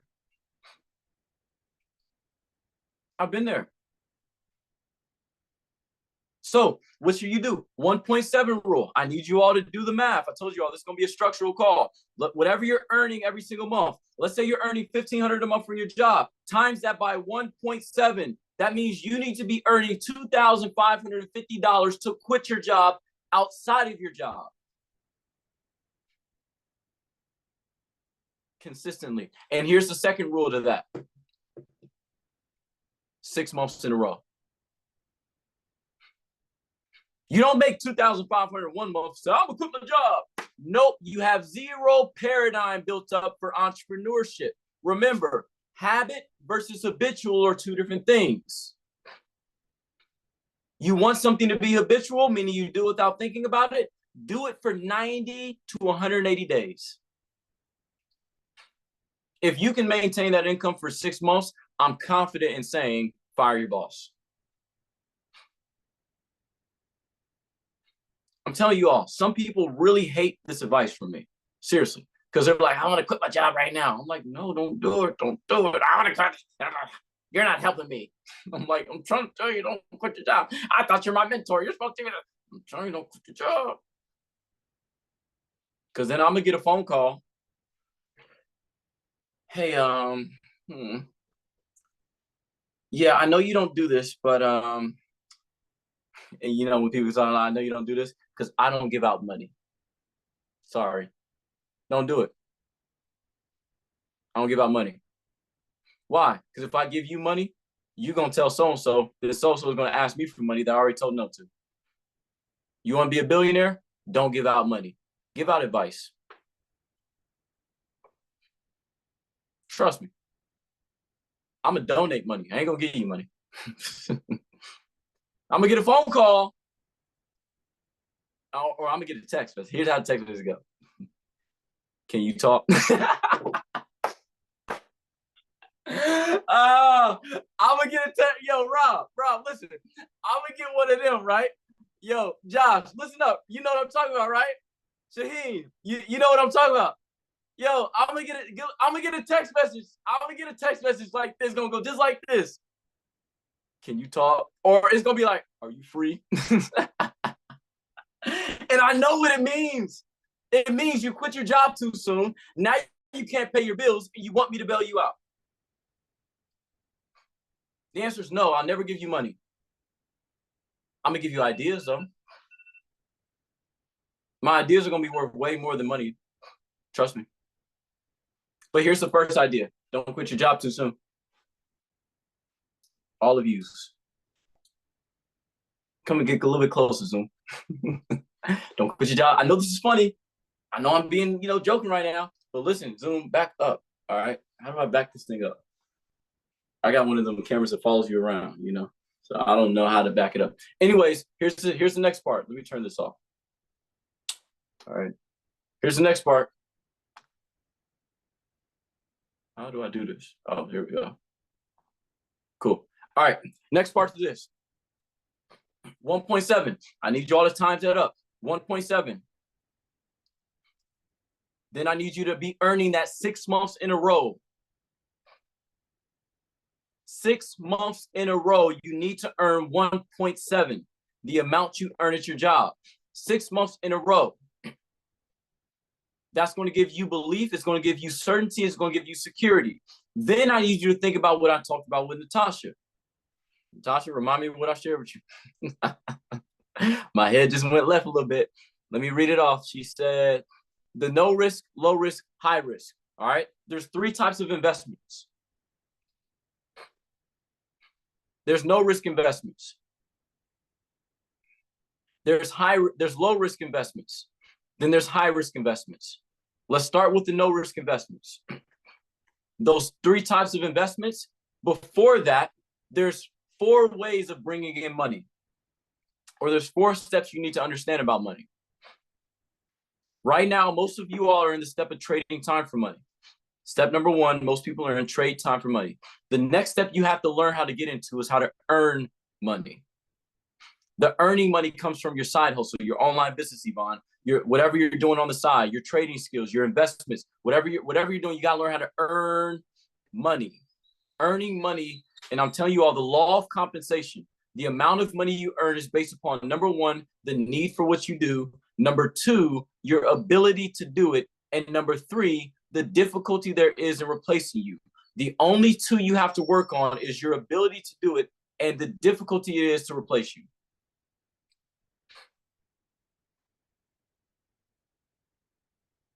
If you're not good at it and you're easy to replace, you won't make a lot of money. So what my mentor told me, the hard truth, he says, son, get good. And he was real too. He said, don't bitch, get good. Don't bitch and complain, get good. Don't say why me, say better me. I need to get better. Get good. You got to learn how to earn income. You earn income by providing a service. Getting an online business would be very, very crucial in these times. Learning how to make income from your phone and learning how to sell. Learning how to sell. That's what we call a no risk investment. You want to know why the ability to sell is a no risk investment? Because no matter what time period you're in, no matter what economic stages are going to happen, no matter if you can make money from your phone or not, you have the one skill that no one can take away from you, is the ability to sell. It is a no risk investment. Learn how to sell. I don't care what I'm selling. I'm going to be rich. Don't matter. I can sell dog food. I'm going to have a lot of dogs eating food. Don't matter. Why? Because I learned the skill of selling. Learn how to sell. Learn how to communicate. Learn how to present value and exchange of value for people's dollars. Learn how to sell. Then you can sell anything, and you have an absolute no risk investment. When you have an absolute no risk investment, it breeds this thing called confidence. It breeds this thing called security. I ain't get a damn stimulus check. Some of y'all got stimulus checks during 2020. What the heck? I ain't even get it. I didn't even care about it. I didn't know there was a pandemic until my mom told me. You wanna know why? Because I know how to sell. I don't care what Trump doing. I don't care who got shot. I know how to sell. I don't care what company goes down, what company goes up. I don't care. I am a no risk investment. I know how to sell. You should say the same thing. I may even do it. I told Natasha this. I'm thinking about it. Don't quote me. I may do a sales training for you all that are in my groups, but you gotta be in my groups to get it. I may do a sales training to break down what I'm actually talking about, and it ain't gonna be free. Hint, hint. So I want y'all to take it serious. Y'all know me. Listen, rule number one as an entrepreneur: stop doing too many things for free. Y'all want my help? Okay, I'm gonna help. I'm gonna charge you. Rob, I'm gonna charge you. Chris, I'm gonna charge you. What, y'all want me to lie and then kind of be the sugarcoat salesman saying, yeah, get started for $19.95? You want me to lie to you and just I'm gonna charge you? I'm not gonna do it for free. You know why? Because when you pay attention. I know how you all's program. I know how your subconscious mind is programmed. Your subconscious mind is programmed this way. This is what your subconscious mind says. Wherever I put my money, I value. Wherever I put my money, I value. So if I want you to value what I'm saying, I'm going to tell you to put your money there. And it ain't for my benefit. I remember asking my mentor, Bob Proctor, I said, hey, man, how do you know when to charge people? He says, I go off the energy. If I feel someone won't value what I'm saying more than the next person, I'll charge them more than that person. Goes off energy. Anyways, side note. But the point of it is, you got to learn how to sell. That's a no-risk investment. Low-risk investment. Things where you can put the income once you accumulate it into things that can grow income at a very small rate with a very low risk. You got to have low-risk investments. You do. Don't be like Jason and just have all high-risk investments. Because some of y'all hearts would have dropped to your knees if you saw the numbers I saw.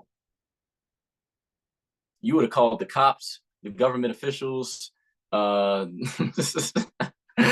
would have called everybody if you saw the numbers I saw in the negatives. You don't want all high risk investments. You do not. You want some low risk investments. All right. You want to learn what those are. Then you want to have a couple high risk investments. All right. High risk meaning that there's a big chance you'll make a lot of money and there's a big chance you'll lose a lot of money. But you know how you never really actually have a high risk investment and you never actually have a low risk investment is by you having a no risk investment. Me, I ain't care about losing $1,000. Why? Because I can get it back tomorrow if I want to.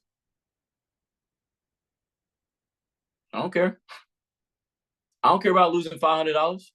Why? Because I'll get it back tomorrow if I actually want to. Why? Because I have a no risk investment. You need to develop a no risk investment, and you can. Learn how to sell. Learn how to sell yourself. Learn how to sell value. Learn how to sell abundance. Learn how to sell truth. Learn how to get people to see a greater good from them working with you. Just making sense. Low risk, no risk, high risk. But where do you start? No risk. Does that make sense for you all? Y'all gonna love how I do these EMC calls because I'm really gonna structure them differently. I'm launching something on the 20th of August. So it's gonna be pretty cool. It's gonna be just for these calls though. Any more questions? Paul, your hand and I see your 3 fingers in your head, Paul. All right. Go ahead, Paul, be the last one. Oh man, it's good to reconnect with you. I've been super busy, but you're my favorite mentor. I got a bunch of them, but you're at the top of my list. Oh man, my heart. Yeah. So I was an electrician for the last 25 years, but my job, I don't know, the electrical business, because PG&E burned down so many towns in the last 3 years at the whole construction industry. So I'm reinventing myself as a daily basis. I'm making good money as an electrician a couple of days a week, and I still got my music business. They're all taking off, I guess, metaphorically, but the money part of it is probably the biggest struggle. But a lot of what you said today makes sense. I'm just educating myself the best I could every day. I'm going back to school. I'm getting my contractor's license and just learning to be an entrepreneur, mainly by force. What's that? Where are you learning to be an entrepreneur at? Different mentors like you. I study Bob Proctor and Mary Morrissey and Grant Cardone, just all these ones. But you're actually my favorite mentor of all of them.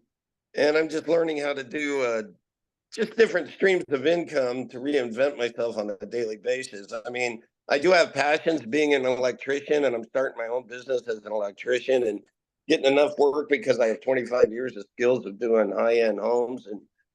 And I'm also a musician. I got 45 years experience. I'm playing 2-3 times a week and working on a CD. The only thing I'm just trying to find is different means of financing it all. I'm so busy right now that having a job just doesn't seem to make sense. And when I do work electrically, sometimes I can make up to 1,000 a day. So I'm just trying to block out my time. I was just to say, with you being my favorite mentor, I know I seem scattered, but what is your advice at this point? You need structure. Structure. I'm writing that word down. Are you in my accountability group? No, actually, I'm just reuniting with me. I'll have to tell you different reasons of what happened. I kind of lost touch with you, and I'm excited to get back in touch with you again. Okay. Here's my advice. Call me later on today and get in my group. You need to be in it. Okay. Okay. It ain't free, but we'll talk. Okay. You need structure. All right. You need the biggest thing is this. And I was listening to this. Hold on, let me see if I can find it. Because this goes into what I always say, we know, but we don't do. Here. You all need accountability. Your challenge is not knowing, your challenge is doing what you know. And also, last thing I'm gonna say, Paul, raise your prices. We'll talk about that later. I'm gonna raise my prices are gonna go up. Yeah, I'm 100 an hour, and everybody's telling me I'm too cheap. only because my value is going up. Okay. But you got to learn when and how to raise your price. So we'll talk about that. Let me find it. Okay. Hold on. Sheesh. Where the heck is this? I know it's. Oh, here it is. It's the third idea in the paradigm for power performance. Listen to this. Future line, Paul. Is getting an accountability partner. And you've talked about what you and Sandy do for each other to hold each other accountable as business partners and friends. I was listening to Bob's book, How to Change Your Paradigm, Change Your Life. And he talks about accountability. Do you guys know that that was the only thing that I had? Was accountability. My mentors ain't teach me one thing about skills. In the beginning, it was pure accountability. Talk about the third idea in the paradigm for power performance is getting an accountability partner. And you've talked about what you and Sandy do for each other to hold each other accountable as business partners and friends. Talk about this idea and how people can put it to use in their own lives. Well, we say we're going to do things, and I believe when we say we're going to do them, we probably believe it. But life frequently gets in the road and we don't do it. Now, you'll hear people say they're committed to do it, and they still don't do it. When you make a irrevocable commitment and you have an accountability partner and you're accountable to that person, you pick an accountability partner that you have respect for, and you want them to have respect for you. And you say, this I will do. And they hold you accountable for that. You don't want to let them down. You don't want to look bad in their eyes. The odds of you doing it have increased substantially.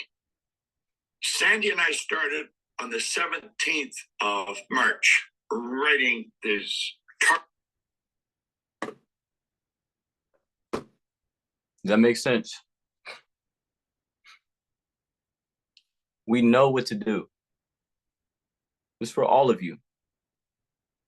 You're just not doing all you know. You know what works. Rob, you know what doesn't work. We're just not doing what we know. So, Paul, accountability. You got to have it. You got to have a foot up your ass for a certain length of time to get something done. You got to have it to where it's so uncomfortable you can't sit down up your ass. You got to have it. You have to have it. You have to have accountability in terms of the task you want to achieve. All of you need that with different things. I'm not just saying with me, but I'm saying overall, anything in life, until you develop, and this takes a while to build, you got to be a certain beast to give yourself a command and follow it through without anybody else intervening. That takes I'm just now getting good at that, where I'm like, this is what I'm going to do. I'm going to stick to it. But even I need accountability. I told you all, that's why I created the accountability group for me, because I needed accountability. I didn't do that for y'all. I started doing that for me because I wanted accountability for my habits that I felt slipping. So even me, I need accountability because I know what to do. I know how to get to a freaking billion. I know I got mentors that make it. I know what to do. I'm just not doing what I know.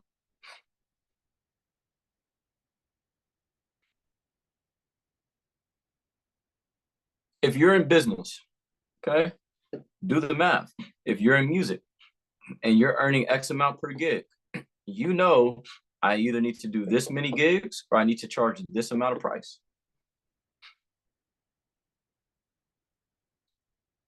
You're in sales. Well, the compensation is there. They say you do this, you earn this. Okay, I know I need to call this many people to get this many people to say yes every day. Rob, we talked about that. Any book on sales or how to sell? Yeah, the book of Jason. That should be in the Bible. Y'all are like, this kid got a big ego. My sales book should be in the Bible somewhere. So go figure. It's under Proverbs, all right? Go look up my last name. Just go look up my last name. It's in the Bible, all right? I'm in the Bible. They call me King in the Bible, all right? King Solomon It's in Proverbs. That's the book I created a long time ago. All right, like 2,000 years ago. All right, that's my book. If y'all really want to know how to sell, study Proverbs, or study Jesus if you want to. He know how to sell because he got you to think. If you ask him a question, hey man, why is the sky blue? Why do you think it's blue? It's literally how he talks to people. What do you think I should do? What do you feel you need to do? He'll never give you an answer. He'll give you a parable or an analogy to make you think about the answer. You want to study sales?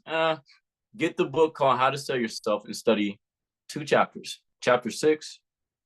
Well, yeah, study chapter 6. How to Sell Yourself by Joe Girard.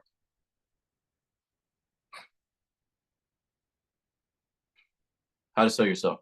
And get the audio from Earl Nightingale. I was listening to it in my sleep, actually. Called Great Ideas in Selling. This is Audible. Hello, the excitingly phenomenal era in which we live is called the Golden Age. It's an apt description. During our lives, we quickly forget our past mistakes, failures, and Listen. as General Sherman said, war is hell. And Where's it at? are you familiar with the old fable about the devil's sale? It's interesting, and like most old fables, it has a... You know, every so often we come across a thought that sticks in our minds that sheds One of light these on a chapters. But the whole thing is about selling. Great ideas in selling. Earl Nightingale used to sell insurance. That's where he made his first million. Selling insurance. By Joe Girard. But I'm telling y'all, the greatest book of selling is go out there and talk to people. You all should do this. You want to learn how to sell? Do this. Go ask people why they say no to certain things. Hey, I got a question. Christina, just a random question. If someone was coming up to sell you something, why would you tell them no and why would you tell them yes? Do that with 100 people. It's going to be like Family Feud. Top 100 people said. All right, seriously. Top 100 people said they ain't going to buy from you if they don't like you. Boom. Top 100 people said you're too pushy. Seriously, go ask 100 people, why would you buy from somebody and why would you say no to them if they were selling you something? I guarantee you're going to find a lot of commonalities and you're going to find what you need to get good at or what you need to release. Tell you all, you can't run the books for every answer. Books only get you so far. Books is like putting gas in the car. But books don't take you anywhere. Getting a new book, and Rob, you can overfill your gas tank.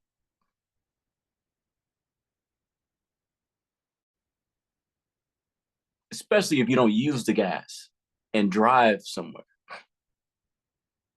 Are y'all getting that? Books are nothing more than filling gas in your car or charging your phone. Y'all ever know how you charge your battery too long and the battery starts to get weak? Books is nothing more than filling gas in your car.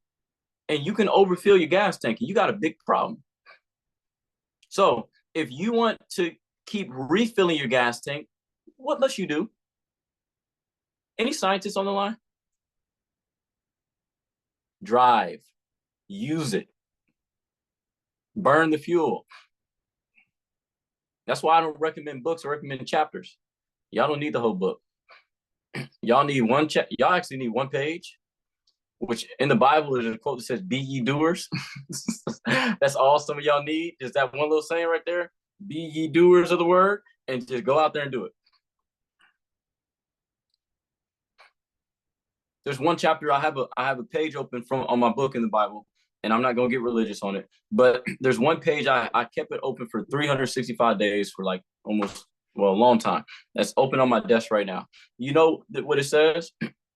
Go to the ants, you sluggard. Consider his ways to be wise. It has no overseer, no ruler, yet it stores for provision and gathers food at harvest. Meaning, and it says, how long will you lie there, you sluggard?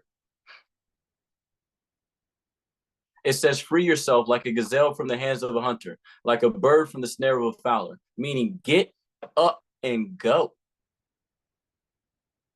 Do something. Tell you, the book says, how long will you lie there, you sluggard? Now, I'm not old English, King James English, but when I read that, that's like offensive. That's like fighting words where I'm from. How long you gonna sit on your You know, that's really what that translates to in the Bible. Get off, go. It says, if you want to free yourself like a gazelle from the hands of a hunter. Go watch Animal Planet really quick and see how fast gazelles run from leopards and what they actually try to do. Rob, you from Africa. I don't know if you ever seen it in the wild, bro. I'm trying to go see it in the wild. But them gazelles, as soon as their ears, they're gone. Then are they sitting down saying, what book do I need to read to get away from this cheetah? You think the gazelle's going to the bird saying, hey, man, what chapter should I read?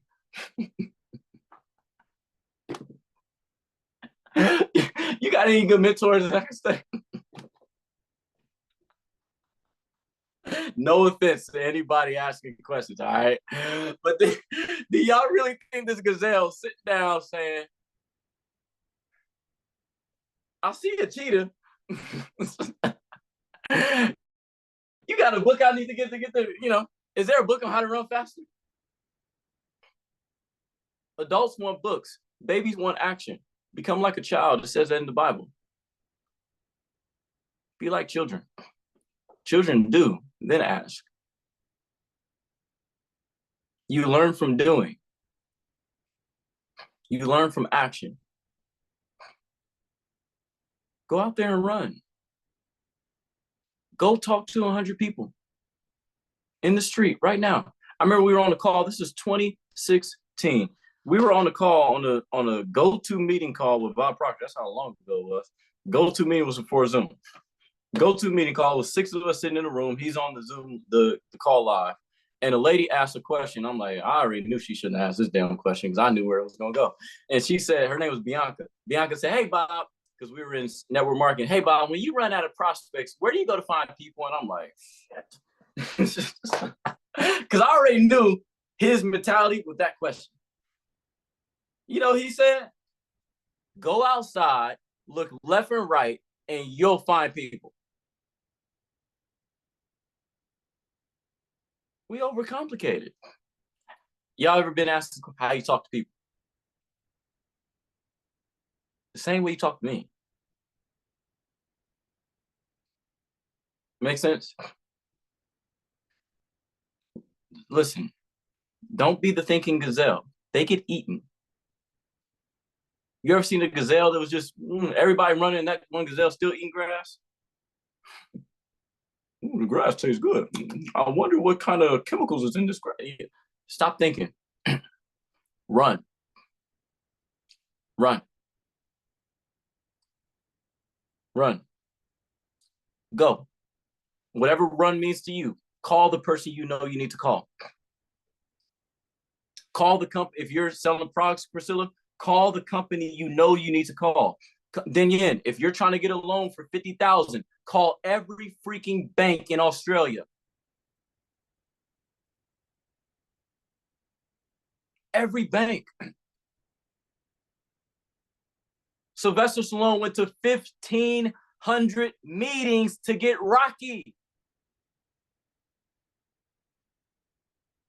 1,500 meetings.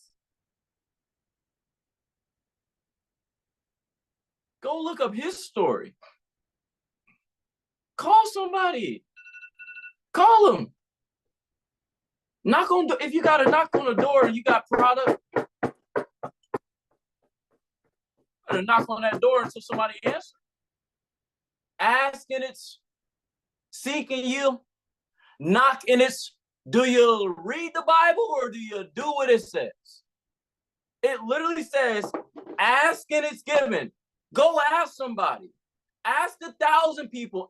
You got 8 billion chances to mess up. Seek and you'll find. You will find. It doesn't say seek for 10 minutes and you'll find it in 10 minutes. It says seek. You'll find. Ask. It doesn't say ask 10 people and you'll get a yes. Ask. It only says ask, seek, look. You will find, look though, look. Don't look and stop. It doesn't say look and stop. Knock.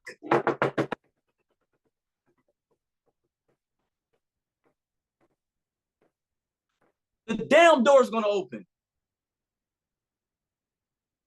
Keep knocking though. How long I got to knock? You already lost. How many people I got to talk to before I'm a millionaire? You are already going to be broke. Run. The Bible don't give you numbers. Well, the Bible said if I give, then I'll receive tenfold. Tenfold, not $10. You know what tenfold means? It means whatever energy you sacrifice to give, you will receive tenfold. Y'all think God works with numbers? You think God works with amounts? No, works with desire.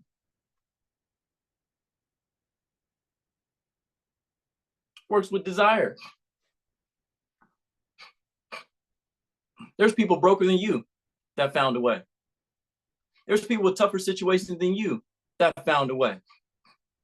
I got a buddy named Hashmo. Hashmo's an immigrant from Sudan. He came from Sudan on a freaking boat to Paris. Now he lives in London, doing pretty good for himself. Whenever I get frustrated, I sometimes call Hashmo. Hey, bro, fix my American bullshit really quick. Fix my third world rich country mindset really quick. Excuse my language, but I'm just being honest with y'all. Asking is given. Keep asking though. Seek, you'll find. Just keep on looking. Keep on looking. Knock and it's open. Go the extra mile. Ain't nobody there. Trust me, I go the extra mile and it's always free for all.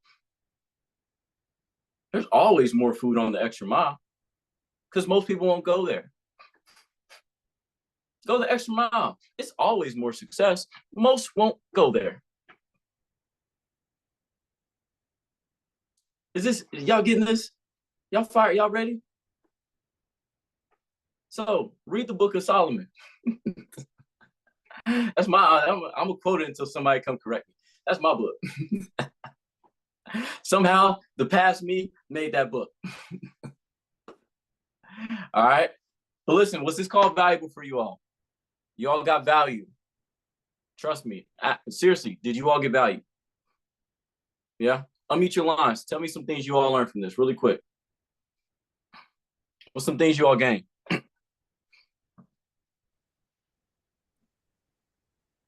I'll go. I mean, you said it. Just do it. Just do it. Quit sitting on your ass.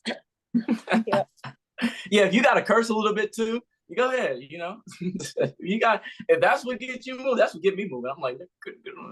You got to do it. There you go. Awesome. Who else? Me, I gotta go. I always have something to say. Yeah, definitely. Just do it. Just get out there and do it. Stop being that gazelle that's going to be eaten. My goodness sakes. Let's see. Do the things a certain way. Do the things a certain way. There's a specific way. There's a science. Figure it out. Figure out what my specific way is. Thanks to your mentorship, I'm figuring it out. But I do have to go. But I love you all. Thank you so much. Of course. My pleasure, Ray. Who else? Love you. The 1.7% rule was big. Who's that? Shaheen. What's up, Ching Ching? Yes. Yeah. What's up, man? The 1.7% and having structure. Yeah. Exactly, bro. Those two are big. Well, it's in job, but yeah. Remember this thing, there's two numbers. 1.7, then 6. Yeah. You remember what the 6 means? 6 months. Consistency. Consistently earn 1.7 the amount you earn at your job and your side hustle 6 months in a row. That gives me enough confidence to say, Shaheen, fire your boss. Yeah. As a mentor. Yeah. Cool. Who else? A couple more people. I want to hear back from most of you all.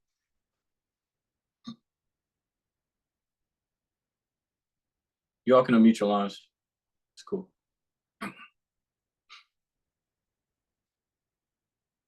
Yvonne, I know I have to do a call with you here shortly. Actually, I got 2 calls I'm missing out that I got to do right now. I don't know. I just listening to you, I gain confidence. So I feel like I'm on the right track. I just haven't figured out the money thing yet. But I have a life I love, and I do what I love to do. So I feel like I'm on the right track. You just need to get some of my quotes tatted on your forehead, Paul. That's all you need to do. Just get a tattoo of what Jason said right here on your forehead. I'm not into tattoos, but maybe on the inside so nobody can see it. Right here on your heart, brother. Right here. Hey, it's good to see you, bro. Yeah, let's talk. You man. too. Call me. Hold on. Let me before I jump off here, because if I say it, I don't put it in my calendar. Call me at or I'll give you a call at 8 p.m. my time, 5 years, all right, because you're in Cali. Fair enough. All right, put that on your calendar. Don't forget. Okay. Love you, bro. You too, bro. Let's get it. All right, who else? I really like the thing you said about gravity. Like the higher you go, the more pressure you feel. Because I always was saying like, okay, the universe is testing me. How badly do I want it? But actually, this is a different perspective. It's really good. It's like, It's not testing me. It's just showing me that I'm having almost the breakthrough I'm looking for, right? Oh, I love that, Priscilla. Because we do say cool. that. We do say, wow, the universe is really testing me today. Well, no, because it's a law. It's not testing you. It's just working how it should work where you currently are. Yeah. If you're trying to go higher, expect more resistance. It's not a test. It's just laws. Yeah. Yeah, that's super good. Thank you for that. Yeah. Cool stuff. Cool stuff. We'll connect again, Priscilla. Definitely. Thank you. My pleasure. Awesome. Who else? Rob. You look like, the one that looked like me. Unmute your line, man. Talk to me. What'd you get? Taking action, bro. That's it? That's it, bro. That's it. Bro, Yep. remember this. Asking is given. Seeking, you'll find. Knocking, it's open. Keep asking until you get it. Keep seeking until you find it. Keep knocking until you open it. That's how long it takes. All right? Yeah, I got it, bro. Remember that, man. Awesome. Amazing. Well, listen, this recording will be posted in the communities that I have. If you're not in the communities, get in them. All right. I do these calls every single week for you guys to make sure you get value. I know a lot of people couldn't make it today. No worries. Recordings is going to be there. Please, if you all are in any chats that I have, the EMC, Self-Mastery, or the Boom Builders, make sure you all drop what you learned in the group chats. Share whatever your takeaways were, etc. Tomorrow, if you're in the Self-Mastery group, we have the Lead the Field class, 10 a.m. Eastern time. All right. Y'all love the Lead the Field class? Sundays by Sunday? Yeah, cool. So tomorrow we have the Lead the Field class. There's a lesson that I want to go over tomorrow for sure that kind of counteracts the money lesson. And I also want to go over some of you all's biggest challenges in the group, because I know I told you guys that, whoever had biggest challenges. So if you're not in my group, get in the group tonight so you can be on tomorrow's call. And yeah, love you all. See you at the top. Hope this brought some value. And it's way too crowded at the bottom. Peace. Thank you, Jason.